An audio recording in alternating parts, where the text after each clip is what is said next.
with amazing presentation too. They have a panels about AI, gaming too, and about alternative investment. Thank you so much, and Amanda. All right, well, let's introduce our moderator and panelist, Cass Vegas. Hello. LLin Dai of Superlogic, and Adam McBride, who I've been calling NFT historian from your Twitter bio, but you might have another title that you prefer, so I'll let you share that. And any speakers today, if you have a hard stop, like you have another panel or a dinner or something, please talk to Manana so we can kind of maybe jigger the schedule around and move your panel earlier if you have a hard stop at a certain time, because I know we're getting going a little late. And thank you everyone for being here. Really excited to be here. And yeah, let's get going. All right, can you guys hear me? Awesome. Thank you so much to everyone for joining us at Capital Factory for the Family Office Summit. Today's panel is Blockchain Adoption, Onboarding, Utility on-Chain. So first we have our speakers. To my left here is Amanda Terry. She is the co-founder and Chief Operating Officer of MetaGood. So a round of applause for Amanda. And then next we have LLin Dai. He is the CEO of Superlogic. And then last but not least, Adam McBride, NFT historian.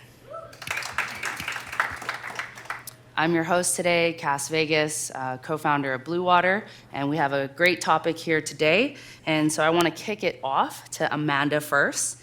And I want you to just talk about truly the significance of Bitcoin and placing high-value digital assets on the most secure and expansive Layer 1 blockchain. Sure, so I'll back up 1 second, just talk 2 seconds about MetaGood for people who don't know us. Anyone who has the monkey hats in the audience or wearing these shirts are probably one of our NFT holders and community members. Yay! MetaGood is the company behind NFT community OnchainMonkey. We were the first 10,000 NFTs inscribed on Bitcoin. I'm one of the co-founders. Bill Tai is our chairman, and Danny Yang is our CEO. For anyone who doesn't know, the Ordinals protocol is a protocol that was developed a little over a year ago that has enabled data and art and music to be inscribed directly on the L1 blockchain, so a digital artifact on-chain. We're very excited to obviously have the provenance from OnchainMonkey. We've also been helping to onboard a number of artists. So Patrick Amadon's Disobedience collection, his first Bitcoin collection he's doing with us. We'll be launching Alexis Andre in the next month. He did friendship bracelets with Snowfro. His first collection on Bitcoin will also be with us. We've created code libraries that, again, have allowed other artists, kind of think art blocks style, to put their art on Bitcoin. So yeah, I mean, we're just very excited, obviously, that with this new, I mean, for us, it's been a year. It feels like 10 years, dog years. But this new invention of Ordinals to actually be able to put data on the largest, most secure, most decentralized L1. Absolutely. So if you wanted to talk a little bit about why you're choosing specifically Bitcoin over, say, Ethereum, Solana, other chains, to just get us kind of cued into the significance of this choice. Sure, yeah. For most people who don't, how many people have an NFT, first of all? Okay, how many have an Ethereum NFT? Okay, how many have a Ordinal? Okay, good. Okay, so we do have a pretty knowledgeable crew here. So most Ethereum NFTs are actually just JPEGs that are pointers to IPFS file systems. So FTX goes down, or a founder decides to stop the product, or they don't pay their AWS bill, you actually don't own, you don't really own it, right? So that is kind of what you were asking before, like what's the significance of Bitcoin, is that these assets are actually on Satoshis, which is 1/100 millionth. It's like the smallest denomination of Bitcoin. So you're actually owning your art on Bitcoin. And so that's really the main significance of it. Yeah, I can give a little context. If you think about in 21 when the NFT boom was kind of happening, I helped rediscover some of these old projects where people built stuff on Ethereum early on, smart contracts and NFTs. And we found projects literally where the NFT, the actual token was there, but the art was long gone because they were hosting it literally on their, computer in their house or on their server in their house. And so those are gone.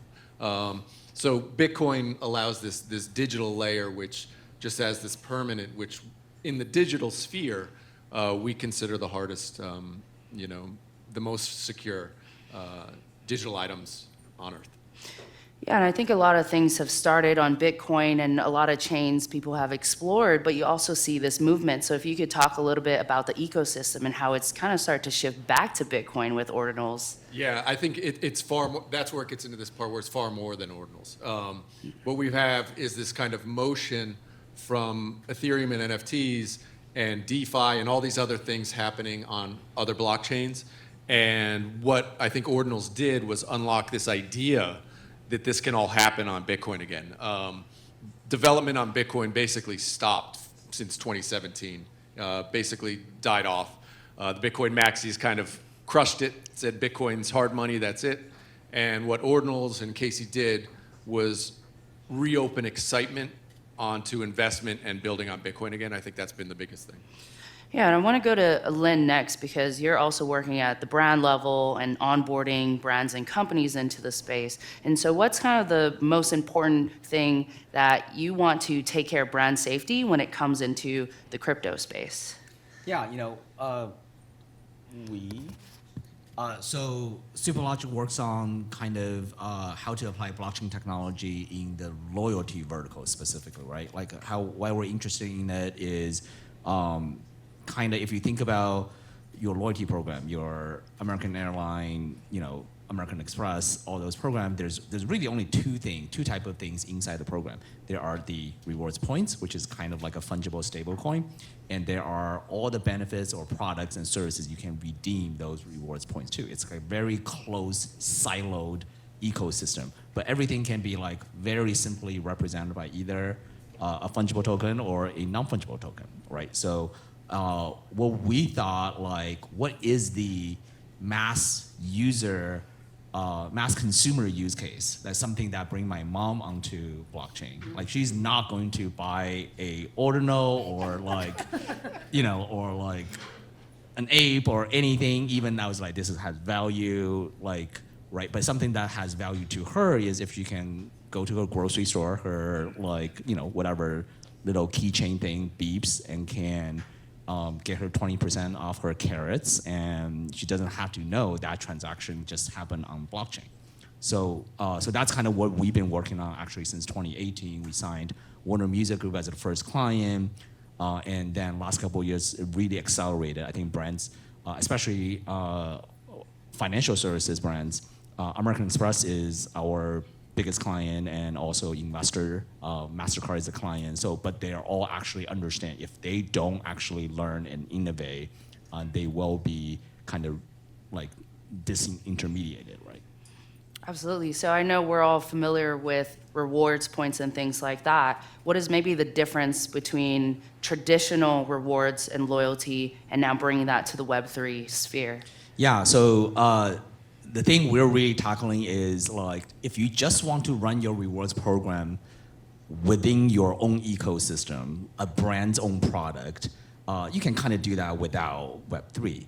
But that's how every one of the rewards program works. So blockchain brings interoperability and composability. So now, if I have American Express points, why can't I spend that for like Taylor Swift ticket if I want, right? It's because actually those two systems don't talk to each other, and there's no easy way for them to talk to each other. Even if we're able to make a Web2 connection, the two parties have to audit each other about actually if a transaction has happened, and because I don't know if that transaction is actually registered in your system, right? So, so basically now, like the two parties or infinite number of parties, merchants and points bands can actually trustlessly transact and and actually settle instantly, right? So like traditional way of kind of connecting loyalty program, there's loyalty points is not cash, right? So it's like I can't deposit loyalty points into my bank or convert that into US dollars without invoicing the loyalty points issuer, versus now there is this possibility of actual decentralized instant settlement back into USDC that actually you couldn't do in a traditional financial system. Absolutely.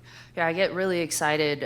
These are features that we haven't really had in the past. If you've been here for many years, you know nothing kind of talks to each other. So it's really good to hear the evolution of that and now transitioning to onboarding brands. And so I want to go to Adam next and talk a bit about this word utility and how it's kind of shifted. It's very broad, so we'd like to hear some of your thoughts before I go to Amanda. It's interesting because I've talked with a few people today already about utility, and the pendulum swing. If you remember back, ICO boom, it was all about utility. What was going to be the utility of this? And we've kind of gone and swung all the way to meme coins, right? Where there's literally zero promises, right? But that's going to swing back, right? And I don't know exactly where it's going to go. I don't think any of us do. But inherently, like what you're doing with reward points, inherently it's going to go back, because this is simply a better system, right? Blockchain systems are simply better. It allows you to communicate between different actors in a much more seamless way. So how you provide utility, this is all kind of how companies have to figure this sort of stuff out. But I'm certain we're moving back into the realm of, we may have hit peak meme coin already. I think we're moving back into the utility aspect right now. Yeah. I want to go to Amanda next, kind of off that same vein of how are you navigating through the high of meme coins, even on the other side of stock with GME and AMC, right? They still have that same type of kind of urge and rush in and out. So how do you actually maintain sustainability with MetaGood and OnchainMonkey? Yeah, I mean, I think every chain has had kind of its meme time, like Doge. I mean, BRC20 had a couple, and money kind of rushes in, it pumps, and then maybe there's one or two that maybe retain value. Like in the rune space, Dog has been doing quite well from Leonidas. And we're not playing in that casino, both for like regulatory reasons, and also we really believe in putting kind of highest value digital artifacts. So we really view ourselves more like the CryptoPunks on Bitcoin, though, when CryptoPunks was in 2019. So think like worth 1 ETH. So and then we think we're very, very early in this journey, and so we're happy. Like we, in our Discord, Danny went in and told people how to go to chisel.xyz and etch their own runes. So there's a ton of monkeys that actually have sub 100K runes. Like I think I have 5 names myself, like some fun banana OCM stuff, and I did a couple celebrity names. So that's kind of what we want to give people the tools if they want to play that game and they want to etch runes. But kind of like, when you play the casino and you come back and you want to spend in kind of a luxury store, come to OnchainMonkey, where, the value is still early, we think, for Ordinals. It's only been a year old, right? Remember CryptoPunk 2019, and come grow with us. I think, and I'm an OnchainMonkey holder, so bag holder here. Take it with a grain of salt. But if you think about CryptoPunks, right, and what CryptoPunks did for NFTs, which was basically art. The art and the 10K meta, obviously it became the PFP meta, but that was not intentional. But the 10K was intentional. The art was intentional. I think what OCM did, it's really about the tech. I mean, if you guys are familiar with OCM or Danny at all, it's about, they literally dragged Ordinals into the future. And I love Casey, know Casey. We had Casey on the podcast 6 months before he even, launched Ordinals. But OCM is literally the tech and recursion and all the things that make Ordinals great, not only for art, but for everything else. OCM has been like the complete leader in that. And I think, when we look back on it in 5 years or so, we'll say, wow, Danny, OCM kind of led the charge, and that's where the value is going to lie. Yeah, I do appreciate the teams and the founders that actually take the time to educate their community, because that community essentially becomes leaders, and it doesn't really kind of gatekeep when they learn they want to share. So I've always appreciated that about you folks at OnchainMonkey. I wanted to go to Lynn next again and talk a little bit about utility for Superlogic, because you guys are kind of known as the next gen interoperable loyalty technology. So you kind of put technology in there, it gives a lot deeper meaning. So I wanted to ask you to talk about that a bit. Yeah, we've been working with major brands since 2018, right? So before kind of high price NFT was a thing. So from the beginning, we thought about utility as something that is like, can an NFT directly represent a product, a service, a one-time benefit, right? So because if you think about, like, if it's winter, I'm from New York and I go to a restaurant or club, I gave somebody my coat, they gave me a ticket, and like, they don't know who I am, right? Like, whoever has that ticket, if I drop that ticket on the floor, somebody pick up that ticket, that's basically the rights to claim that product, right? So that's kind of, to me, what kind of NFT in, like, if we can get NFT price, minting, transaction fee to super, super low, that can represent these kind of redemption. Now, what happened was, other than true collectibles like the punks and OCM, and also, I'm a holder of many monkeys. So other than true collectibles, I think we went through a phase in 21, 22 where the idea of perpetual utility was promised. Right. Now, how many projects can actually sustain, like, providing? Turns out you run out of money. Right. Turns out. No royalties anymore. Right. Turns out that if the hype's gone, or even just like, marketplaces deprecating loyalty, right? Because that's Right. also a thing. Like, everybody was just like, oh, the loyalty just can keep flowing. No, it's not guaranteed at the chain level.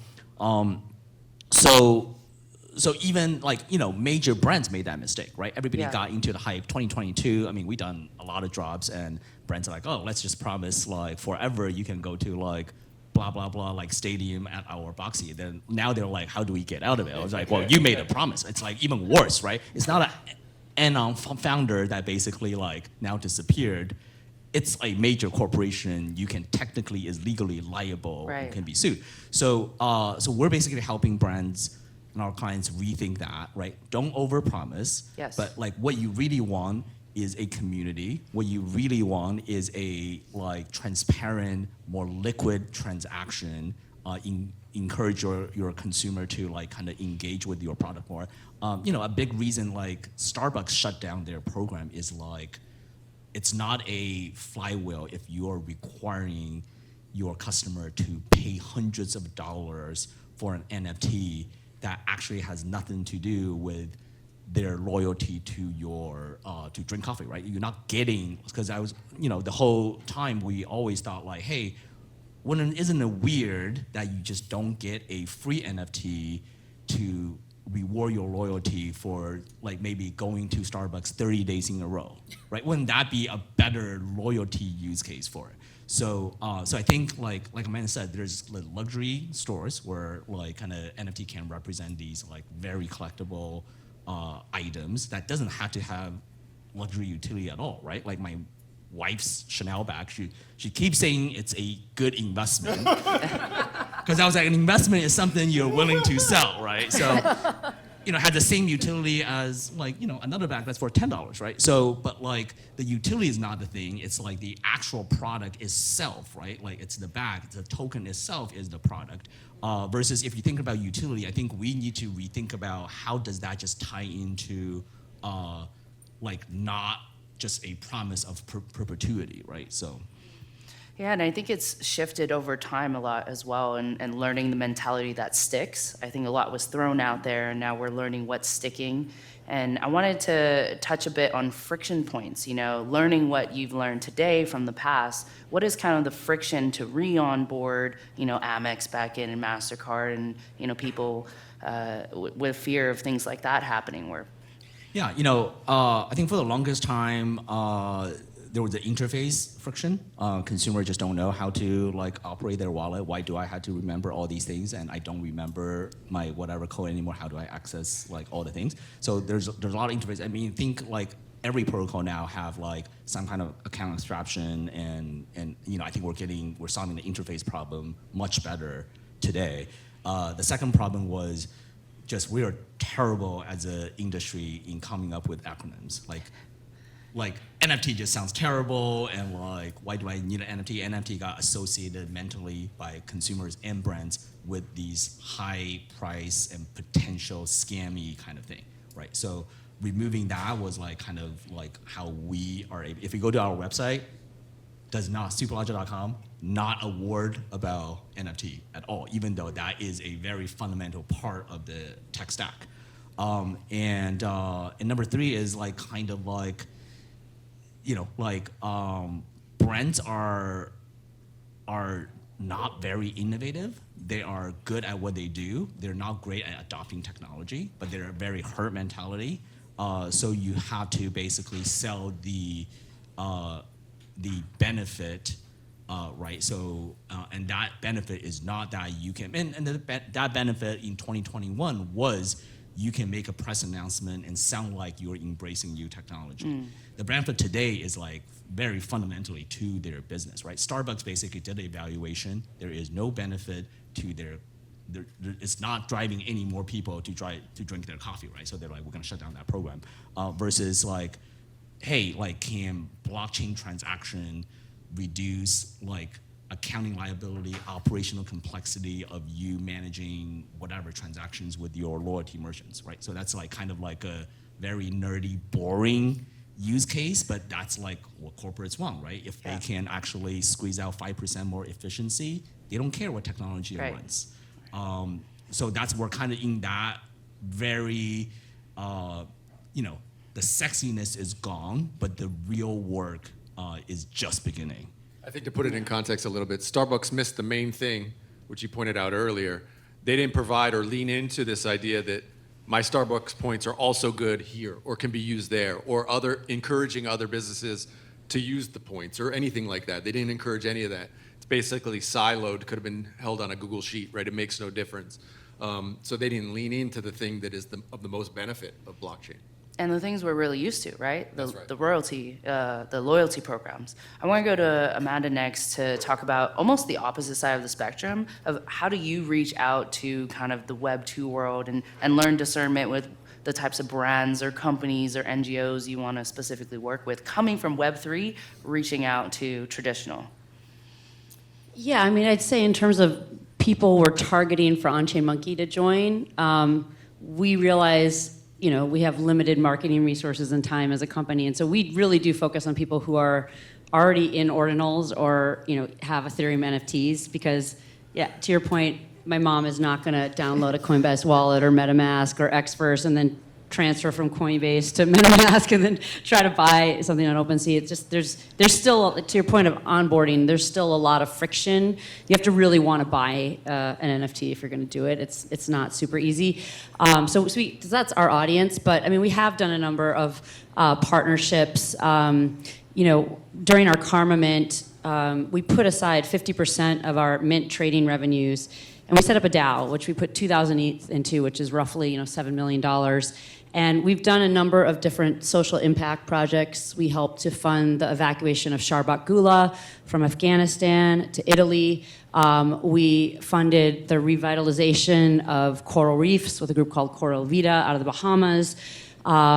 We also donated to the UNICEF Giga Project, which, you know, Bill is on the board of, and that's bringing internet to schools globally. So, you know, I will say a lot of that's come from, you know, our company, but, you know, now with the DAO structure, anyone who has an NFT through MetaGood can, you know, recommend different ideas, and, you know, we can use those funds for social good. And then we also we meet, you know, really interesting companies.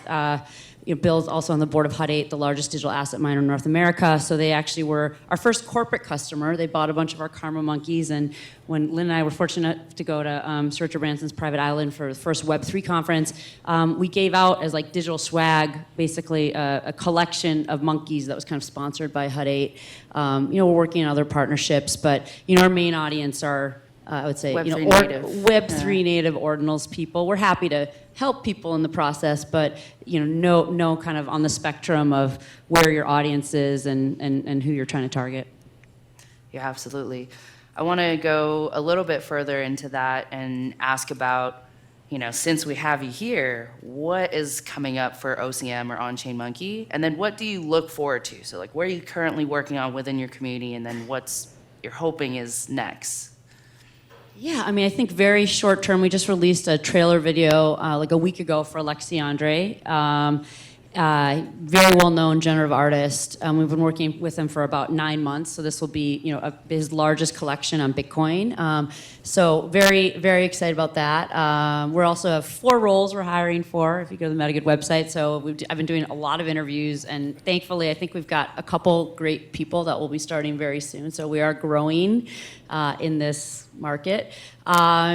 And gosh, where are we going to be in a year? It's hard to really like predict that far out. Absolutely. But we have a very strong brand. We have a very strong community. We get a lot of interesting inbound. So even Bitcoin Nashville, I think we'll have a pretty interesting partnership to announce there, which is in July. Amazing. Yeah, I think what's happening now in a lot of ways, and I'm sure some of you see it, in the spaces, there's this kind of discussion of, are we going to have L2s? Are L2s really going to work? Or is it just going to be L1s all across the board, and then it's just moving assets between those L1s? I think that's a lot of what's taking place right now, just kind of globally in the space where we're figuring this stuff out. I don't know how many L2s have spun up on Bitcoin over the last 6 months. It's kind of crazy.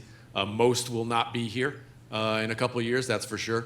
But as a space, we're kind of figuring out how digital items move.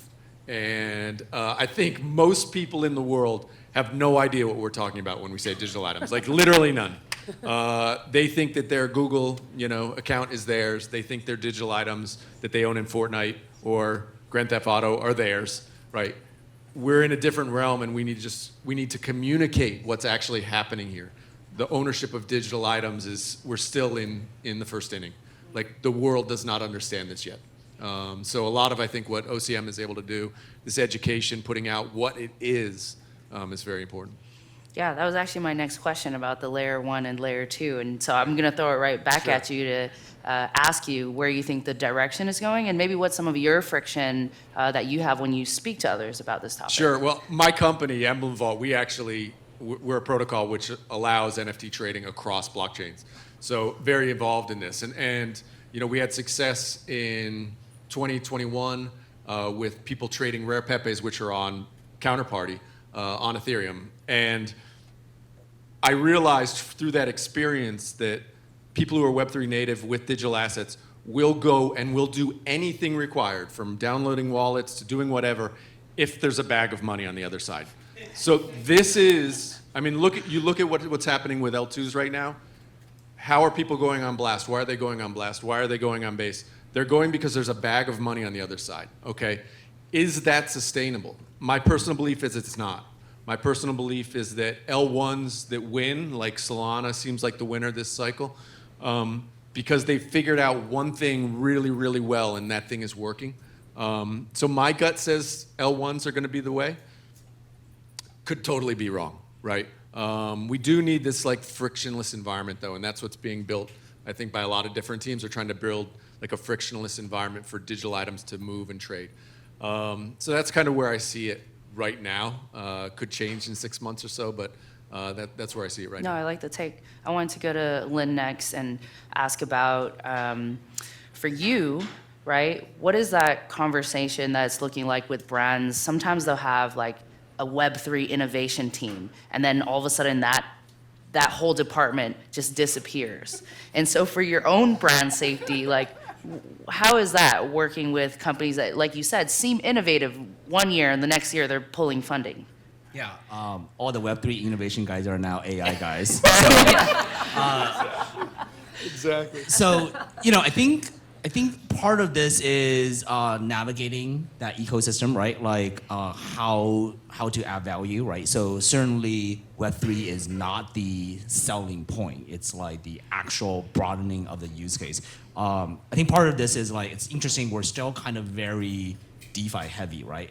Like blockchain in general, any L1 are all chasing after DeFi use cases because it's like proven that like there is like a little bit of money can make a lot of money, right? So essentially that's a proven use case. But I think over the next like 2 to 3 years, there are really big use cases being worked on by really big, like actual legit companies, right? So there's certainly gaming, there's real world assets, right? So Deepin, and also, what we're working on, kind of the loyalty use cases, specifically focusing on real world experiences. So on previously very kind of siloed and inefficient systems, right? So there's like rewards points that's like actually doesn't float.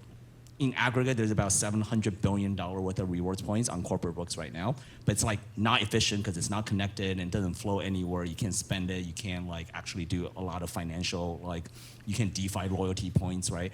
But then on the other side, like what do people care to redeem that for? Travel. Travel is actually pretty efficient, right? Like if you came here to Austin on a flight, I bet that flight is 100% sold out. It's like they're very good at like travel because that's like a set of common rails. It's not blockchain, but it is a set of a common agreed on rail that was built in 1990s. It's system like Sabre is already done that. But experiences, the next frontier we think for loyalty that consumer care about, that my mom will care about, is not that it's built on Web3, is it allow her to access things she previously couldn't access that are, kind of now potentially tokenizable and easily, transactable. So we think things like maybe there's like backstage passes to see Taylor Swift. Maybe you get to play a round of golf at Augusta National. Maybe you can go on stage doing Lady Gaga's show. All those experiences is like, there's no marketplace and it's very like, separate and it's very decentralized. It's provided by very different providers. And then can blockchain actually unite that? Those are things people want. And can you allow people to access that with, with kind of money or tokens or rewards points, right? Oh, absolutely. Well, we want to do kind of a last question to each of you. I'm going to start with Amanda. What do you want to share with the listeners today about OnchainMonkey, MetaGood, or anything top of mind, even an ask of what you're looking for? Oh, man. I guess you could start off following us on the socials. So, on Twitter, @OnchainMonkey. It's a great place to learn more about our community. If you're a little bit more techie, come into the Discord. We have a lot of very friendly people that want to answer questions for you. I just encourage people to learn more about digital assets. Like, I truly feel like it's the future, and you're not too late. If some of this stuff you're like, I don't know what this is, like, that's okay, because a lot of people are still learning. The Ordinals protocol, as I said, is a little over a year old. So everyone in this room is already kind of ahead of the curve from that perspective. And it's a fun time. It's an exciting time, and it's early days. So would love for anyone to join us on our journey at OnchainMonkey. Awesome. Lynn, do you want to go next? Anything you want to let us know that's up and coming or to look out for you somewhere? Follow OnchainMonkey. You can. Investor. Yeah, I'm investor, full disclosure. So, check out what we're doing on superlogic.com or get Superlogic on social. This is. It's a lot of evangelization. We've been doing this since 2018, so it's kind of slow and steady wins the race, and love, kind of feedback, input. There is, like, little early, but later this fall, there's big announcements, but Okay. I will tease it, just that. Awesome.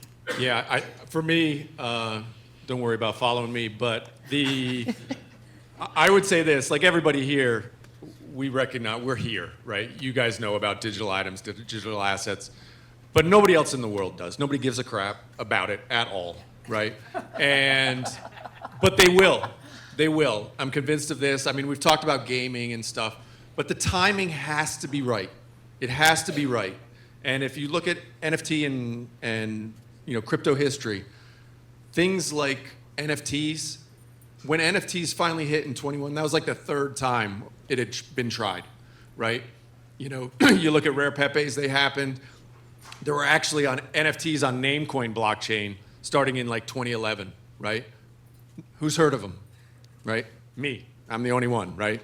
So these things have to be tried, and the timing has to be right, the market has to be right, and the tech has to be right, right? And half the conversations I've had over the last couple of days have just been like, my brain is just saying, look, we're still 10 years away, we're still 20 years away, right? So we are early. The rails of blockchain technology are just, we're just early. So when stuff doesn't work, like gaming didn't work last cycle, metaverse didn't work last cycle, social didn't work last cycle, one of them may hit this cycle. Gaming may hit. You know, maybe Grand Theft Auto just introduces it and it's NFTs in GTA. Boom, it's gonna rocket ship. But a lot of this stuff just takes time. No, absolutely. And I think that's a great way to sum it up. So a round of applause, please, for our panel, ladies and gentlemen. Thank you. Thank you, Kaz, for moderating. Really appreciate it. Absolutely. All right.